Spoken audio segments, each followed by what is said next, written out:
I am Ilham Kadri. I'm the CEO of Solvay and the chair of WBCSD. I'm Linda Silverman. I'm the executive chairwoman of Maintex. I'm Meredith Reuben, the retired CEO of EBP Supply Solutions, And my name is Jeff Cross. I'm the media director for ISSA, and this is a very special episode of Straight Talk.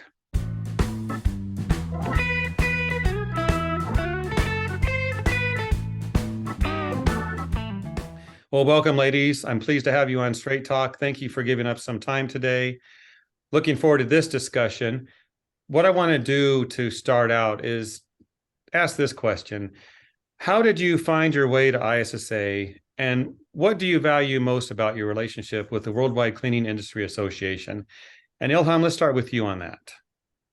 Well, listen, it's a long story, and I was, before I joined Solvay and I became a CEO back in 2019, prior to that, I was the CEO of a company called Diversi, a leader in hygiene and cleaning. And obviously, when I was president and CEO of Diversi, and actually both those beautiful ladies were my customers, right? I was an active member of the ISSA network. And then thinking about it and thinking about my roots, I was raised by grandma in a humble, frugal, yet loving home in the beautiful Casablanca in Morocco. We didn't enjoy consistently running potable water, electricity. Hygiene was important, right? We couldn't afford to waste because we knew resources were limited. And my grandmother, who was illiterate and raised me, was a cleaner, right? Nobody knew that at that time, but being part of this industry and becoming a leader in the industry meant a lot to me, to my heart. And then the idea of building something, founding the ISSA Hygieia Network starts growing on me. And the first phone calls I gave it to those ladies, right, asking them if they want to actually join a network. We call it the Hygieia. Hygieia was the Greek goddess of hygiene, cleaning, and health. People understood in the Greek times that without hygiene and cleaning, there is no health. So, and I found at that time that there was, what I remember, a triple syndrome. 70% of cleaners worldwide were women. Again, the statistic may have changed. 17% were illiterate, like my grandma, and 70% churn in the industry because nobody dreamed of becoming a cleaner. So my dream was to build a curriculum, build a pride in that industry. So that's how, and obviously we didn't want to build a foundation and do all the admin. So we knocked at the door of the ISSA and we said, can you host this initiative? And it started this way, from making soap to saving lives. And I found that being part of ISSA and having the relationship could really help us to have a louder voice.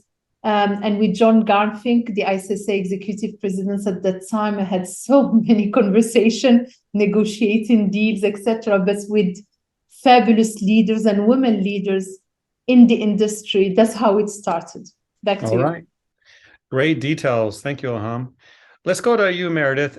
Just tell us a little bit about how you found your way to ISSA, because these are inspirational stories, and those watching, they might want to follow. Sure. Well, EBP was founded in 1918. So it is a family company. And both my grandfather and father were very active at ISSA. My father was on the board of directors. And our company found it so helpful. We participated in all aspects of ISSA because it really is a forum for connecting with the stakeholders in the industry and for learning and, for benchmarking and for just improving and innovating in our business. So ISSA itself as an institution was most helpful to our business. Ilham was truly our inspirational leader and founder, along with the support of John Garfinkel. And ISSA embraced us. John Barrett eventually, did embrace us so much, both financially and both, motivationally. So I just feel very grateful that our company and is a part of ISSA. Right. Well, thank you for those words. And Linda, let's get your story. I began my career out of college and worked in our family-owned business. So I am the second generation. And when we got involved, we were a part of ISSA, but I wouldn't say we were extraordinarily active. We would go to the conventions and use some of the services. And a local manufacturer's rep encouraged me to get involved in various industry organizations, starting with there was one in Southern California called Southern California Sanitary Supply Association, and I got involved with that. And I guess when you are willing to volunteer, people see your name and are more than happy to ask you to continue to do that. And I became involved on the ISSA board. I was what was called a district director, got involved and saw all the benefits, learned a lot about ISSA from my involvement. And after that, there was an election and I chose to run against two men for president of ISSA. And that was in 2000. I guess I was unique. Had a campaign, called a lot of members. At that time, the association was considering opening up to end users, contract cleaners. And so that was the big topic. And I ran and I won and became involved really in the executive leadership of ISSA at that time with John Garfinkel was heading the association. And it was really eye-opening to me. I was exposed to people in our industry worldwide. There was a European board, a Mexican board. I met many people, developed wonderful relationships and friendships. And after I served, I had made an attempt to try to get ISSA to do some things for women, but it was fairly limited. And many years after I served, I was asked to come back by Ilham when she had this vision for Hygieia. And Ilham, I've learned a lot from her, and I realized that you can have grand visions. And she did, and it has really proven to be, has come to fruition. So when we started in 2016, it was a lot of creating the organization. And today it just feels fully formed. There's so many things that are happening. So it's really been kind of, for me, a real dream come true. And working with Meredith, Ilham, and so many other women that are inspired has felt like a legacy. It's very exciting. So Ilham, it sounds like the Hygieia Network, which is an ISSA charity program, is all your fault. I take ownership, if you want, of the fault. I declare guilty. No, it's a dream which came true. And frankly, when I got that phone call was back in 2012 or 2013 to go and lead diversity. I think the leader at that time who called me, and I think you know of him, it's Jerome Peribert, who was having dinner with us not a long time ago. And he was explaining diversity and the hygiene and cleaning and, the challenges in the industry. And actually, the backstage of my mind and my heart was thinking about my grandma and the cleaners. And I said to myself, wow, not only, obviously the job was great, 10,000 people of transformation, to run and financials and non-financials challenges, but at the heart of it, I knew that I wanted to do something meaningful and different. And meeting great leaders, great women leaders, and others, I knew we were gonna do it. And frankly, now, I left in 2019. There is a story after, and when you look behind and you see, the leadership, the journey of the Hygieia Network and ISSA delivering, because again, when I was thinking about it, I had no interest into building the admin part, the back office. So I went to ISSA and said, look, you are the leader in this industry, so support us. And I think the ISSA, being a member, and the ISSA leadership was very helpful. I came both feet in the association, feeling very passionate about the work. I was extremely involved in joining event networking, sharing insights. But through ISSA, we had a bigger, louder voice. We could benefit from connections, projects, understanding the world of charity, nonprofit. And then we launched, the Hygieia in 2015. We started putting some milestones. We wrote a book in 2017 in the same spirit about cleaning ladies, making them more visible. And that book is still now in Amazon, and talking about 23 leading women from the industry and one man. There is nothing happening without parity and gender diversity. So and we talked about those women from the bottom to the top, and the idea was to raise funding for the program. And again, the book is still on sales. The title is Invisible Heroes and Inspirational Stories. So yeah, I mean, I can be. It's one of, frankly, the achievements and the journeys I'm most proud of in my life. And again, paying tribute to that my invisible role model, this grandma, who was herself a cleaner. It means a lot to me. Back to you.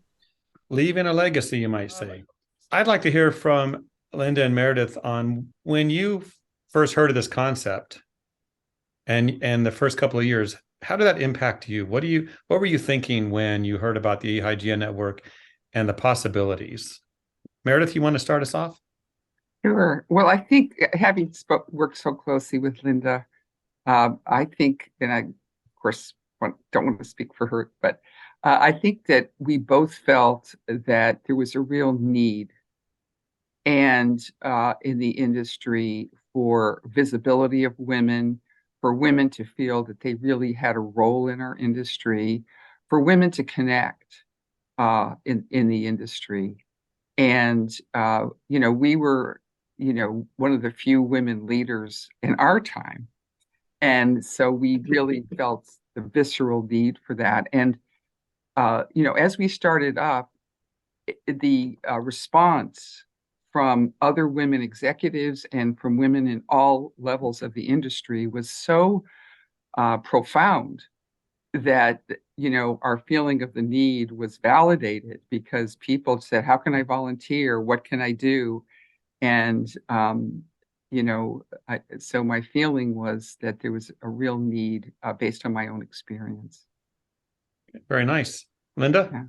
Yeah, when I began my career, I think I was, excuse me, in the late 70s. And I think the only other woman I knew that was involved was Meredith, and we were probably involved because there were family businesses. I don't know that women really actively sought this industry. And so, but we realized that, we were unique, we were capable, and we could, we could bring benefit. And so I think seeing that, I had tried early in my career to get something going, and it had been like slightly endorsed. Every year at ISSA, there was like one speaker that would speak at the education day, but this was on a much grander scale.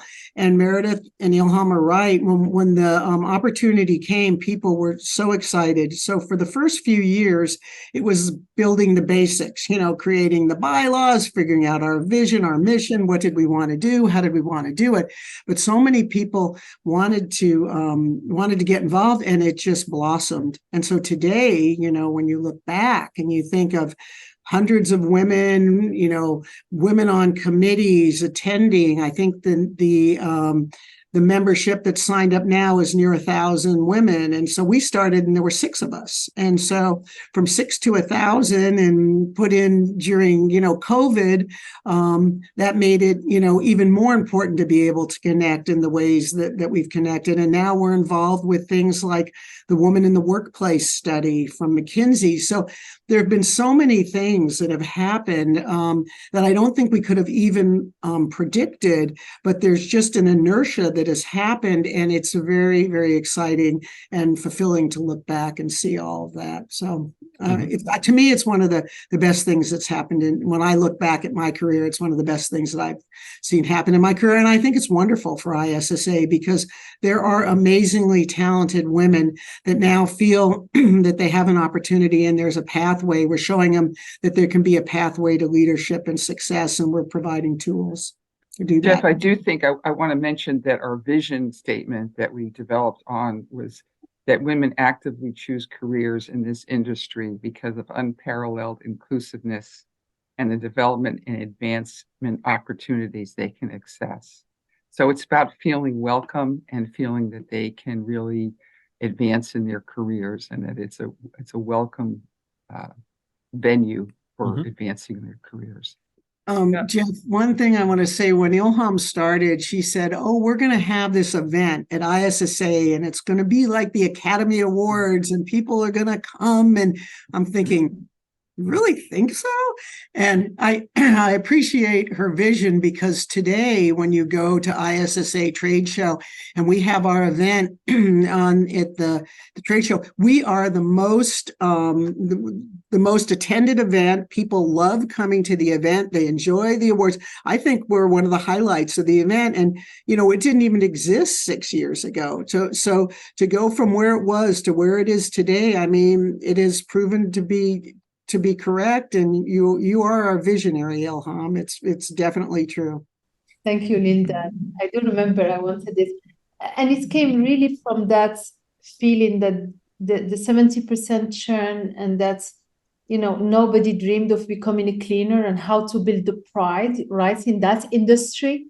And there is no better way than to be a goddess like Hygieia, have a sexy party and start with that. And actually was my few first parties were really cool. I mean, and we got Catalyst CEO, I remember, as a speaker, and I cannot wait to come back, by the way, ladies. So you're invited. We invite you every year, but you're hobnobbing with the Queen of Belgium, so it's hard to get you. I missed it. But that was the idea, is to create a buzz, but actually behind this is really to share our wisdom and philosophy that this is a great place to be, and that hygiene and cleaning is so essential to the world. And I think the COVID pandemic has demonstrated to everybody, right? Mm-hmm. I had a conversation with a young lady the other day who's new to the industry. She's involved in sales, and she knows about the Hygieia Network, and she was talking about how she needs a mentor. And to her, it was like, I need to find the right mentor. I need to find someone who can really help me, because she's trying to figure her way. How valuable is that to you? You all have been mentors, I'm sure. Well, we do have a very excellent process of matching the appropriate, mentor with the mentee, and the mentee can choose, from a list of mentors. So I hope that she'll sign up through Hygieia, through our excellent program. I really enjoyed it, because I always say I'm a mentor to two mentees, and I learn just as much from the mentee as the mentee learns from me. And, it's just a wonderful way of working with other women, and as they advance through their careers. So it's been very rich and very fulfilling. And again, I've learned so much. Yeah, I asked the question just because if you're going to impact the industry, it starts with people, right? Right. Yeah. Everybody has mentors at different times in their career, different times in their lives. And I know I have personally benefited from it. I didn't always have the opportunity to have a woman mentor when I started, because there weren't any, right? And so that's also one of the benefits of having allies and having a diverse background. So it doesn't have to be a woman that's your mentor, but if they go through the list and they find a woman and you create that relationship. I've done it about 4 times. I currently work with a woman who's a mentee, and I feel like I've been helpful, and I think we have a good relationship. And the other day she said to me, "You don't understand, this relationship has been transformative for me." And I was like, really? And so I know I've learned from her, but I think being able to connect people, to help them, to look at their career from a different perspective. And in the case of one of the women I've worked with, it's really for her to understand her value. I think sometimes women don't always appreciate their skills and their value. And so here's somebody that's kind of your champion and is showing you can do it and encouraging you. And I think I agree with Meredith. It's been wonderful to be, and I've learned, I learn every time I may not know what I'm going to learn, but I'm open to it, and I learn from the experience myself. Mm-hmm. Ilham, when you had this vision, did you see this helping individuals like this? Is that part of it? My grandma, who was my first role model and mentor, taught me to dream big. And if my dreams are not big enough and they're not scary, if they are not scaring me, they're not big enough. So I had a big dreams for this network, and Meredith Linda brought it to another level of excellence that's called legacy and continuing the progress. And yeah, mentoring was part of it. I think the matching they are talking about, I think I dreamed at the beginning, I contacted the million hour of mentoring, right, to understand their matching and how they do that. I tried it at Diversity First, the company, just to try to see if it works. And I think I abuse of mentoring, and I'm in front of you today being a product of diversity and inclusion is because my grandmother, but also, my professors, my teachers, my colleagues, my peers, some of my leaders, men and women, inspired me, supported me, believed in me, bet on me, right? And I think that's important to really continue now giving back and supporting other girls and women. But mentoring is good. And again, I abuse of mentoring, but sponsorship is equally important. I think the difference is that a mentor talks to you, a sponsor promotes you and talks about you when you are not in the room and where hot jobs are being discussed. So I really teach my mentees always to think mentoring and sponsoring, build on their branding, right? To reach their ambitions, follow their passion, reach the top or not, but really should be intensified in any environment, including corporate, to build the leaders of tomorrow. Jeff, I do want to add that our mentoring program can be within a company, so we can provide that service and structure for a company, to have the mentors within the company and the mentees within the company. So we're happy to do that. Hygieia is happy to do that. Yeah, makes sense. Yeah. Well, ladies, my next question is, obviously the Hygieia Network is about helping women in the industry. So it's not about men, but are men involved? And do you see them showing an interest in the Hygieia Network? Linda? I think men are involved. I think men are necessary. I think we need everybody to promote women in the business world. And I see there are many men that have actually stepped up and want to be a part of promoting women's careers. I could suggest there are now 2 men on our council, and I remember asking one gentleman early on why he wanted to be involved in Hygieia. At that time, he was the only male, and he told me that he was raised by a single mom. He had daughters. He saw what his mom was up against, and he felt committed to helping women in the industry. Now, having a person like that individual to be your sponsor, your supporter, to help you in a career is very important for women. So we need men. We want men. I believe that the Hygieia Network has created a new committee about allyship and having everybody, people, and it's not just women, it's people with diverse backgrounds, but having everybody get to have a seat at the table. And I think it's very important in what we do. Ilham, anything to add? Well, I think leadership has no gender, right? Has no nationality, has no skin color, has no religion. That's my faith. There is masculinity and femininity everywhere, if you want to put it in opposition in each of us. I'm personally a world citizen. I'm a scientist, so that's my faith. I'm a humanist. I believe that human being is wired for success. And as a leader, I don't define myself primarily as a woman. as a humanist. I'm a businesswoman. I'm CEO first and foremost. At home, I'm a spouse and a mother. And I got there because of meritocracy. That's what I think leadership is about. It's meritocracy, it's hard work, it's determination. Hopefully you find your passion, and with curiosity and humility, you can get there to win not only the minds, but the hearts. So I think that's what it's all about. And I was lucky personally, growing from humble roots, that my grandma or my teacher, they didn't tell me that adults were for girls and tracks for boys. They just let me play soccer because I liked soccer, full stop. And my mentor sponsors and Linda Meredith showed me, go for it, right? So a good leader these days, regardless of gender or origin, needs to really show empathy, because IQ is a commodity, really. A leader should be able to create links, invest in people. We need that type of empathy engagement to make, choices, and that's why the cleaning industry, frankly, is so moving and touching, because it touched to the basics task around us, and I call them the invisible heroes, because you don't see them. Sometimes people do not even say good morning or goodbye, because it's early morning or in the evening in the offices. So those cleaning, workforce and lots ladies, we needed them to be more visible, but we need men as well. And that's why there was one man in our book of 2017, right?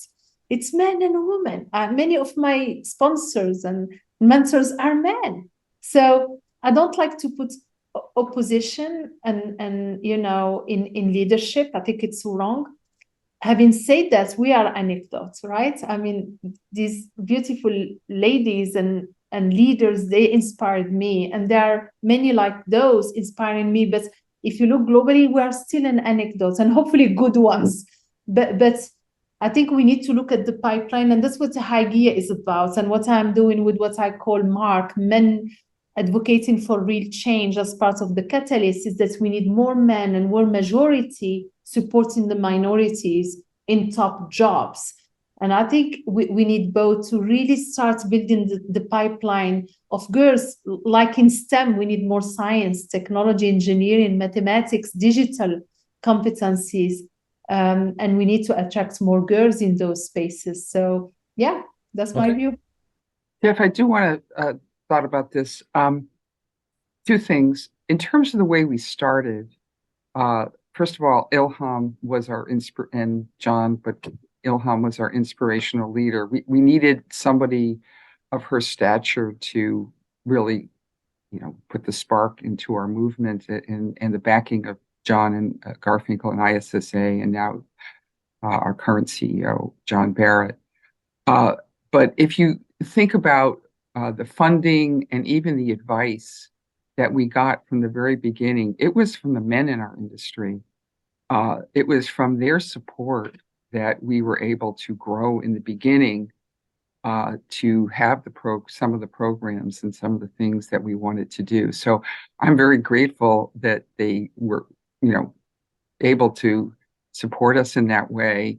And we've had, over the years, men who've been members of our council, but we are just a wide community. And, as Linda and Ilham have said, we need all the talented individuals to help us on our journey. So, Yep, shared visions by all, and what a tight community you have. Very nice to see the work that's going on.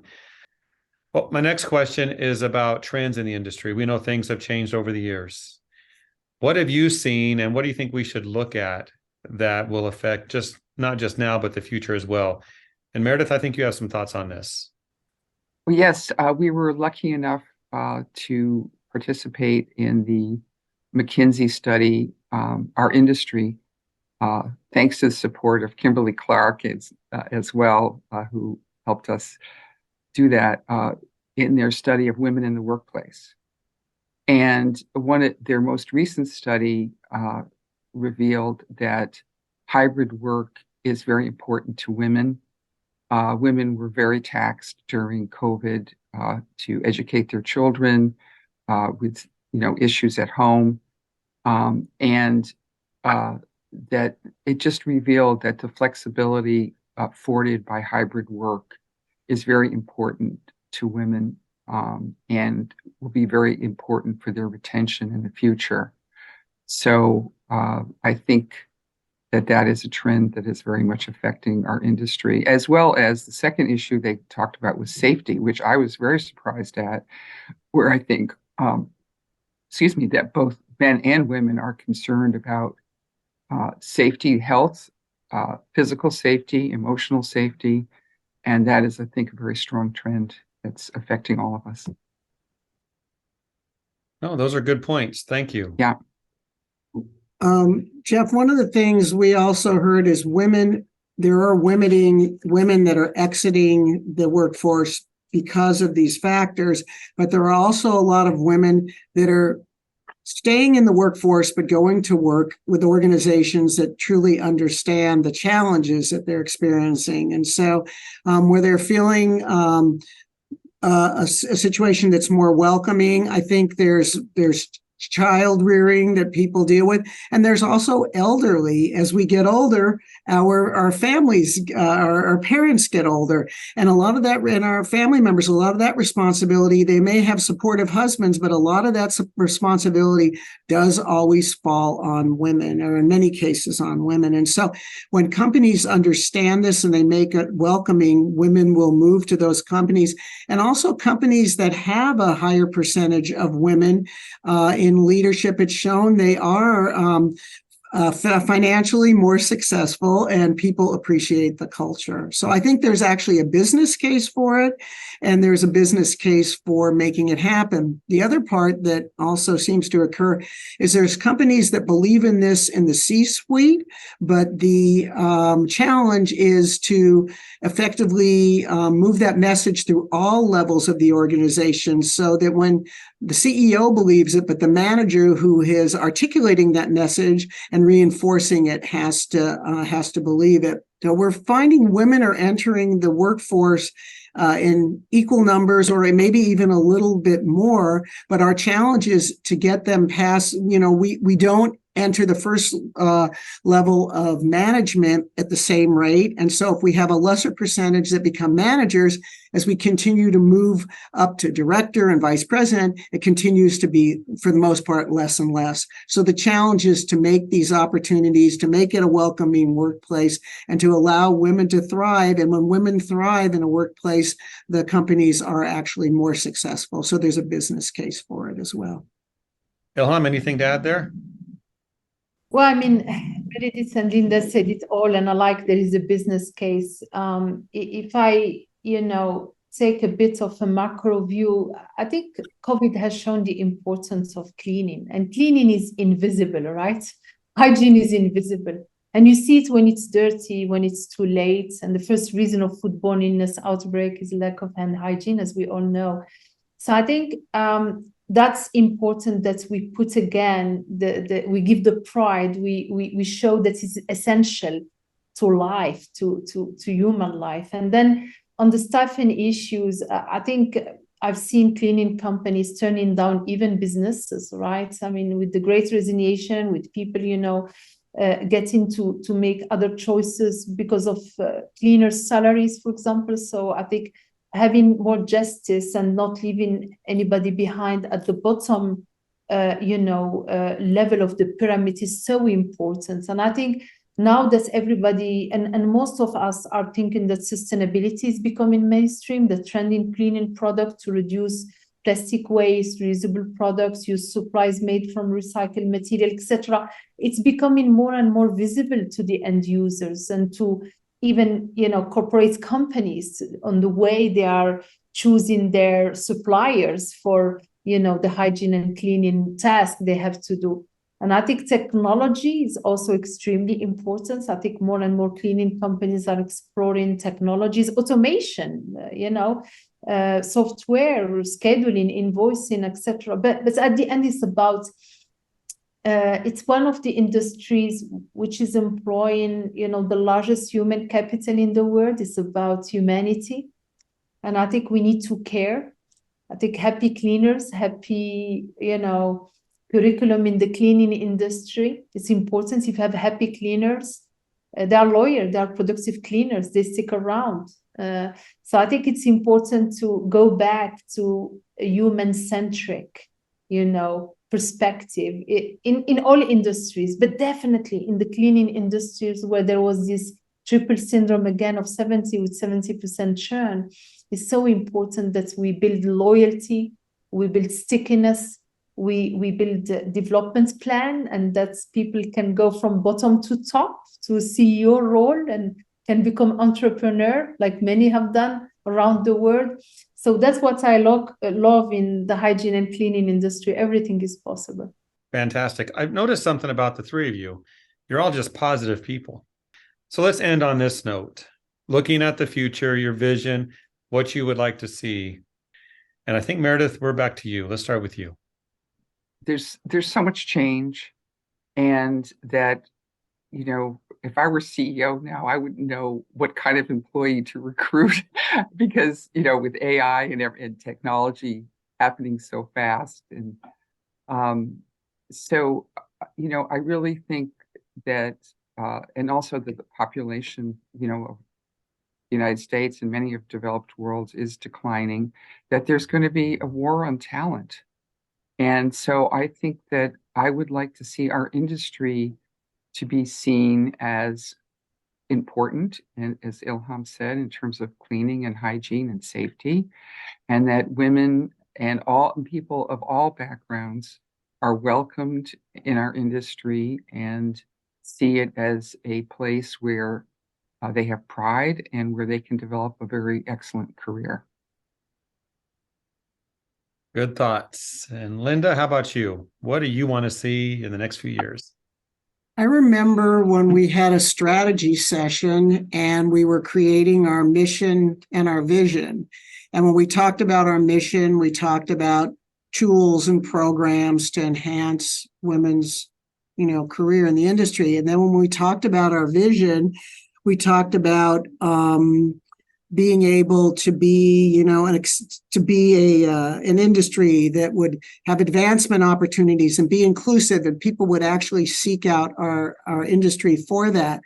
And I think we are on the way to achieving our vision, and our vision is, that was 4 or 5 years ago, and I really see us heading in that direction. I see the women that are involved. I see the tremendous amount of talent, the enthusiasm, the competence, and I believe we're going to see many, many more women in roles in our industry, and I see it as being very successful. So I do feel very positive about it, and I think we have done something, and we're well on our way, and I think people are supporting it and believing in it. Okay, Ilham, we're going to end with you, but I'm going to ask a favor.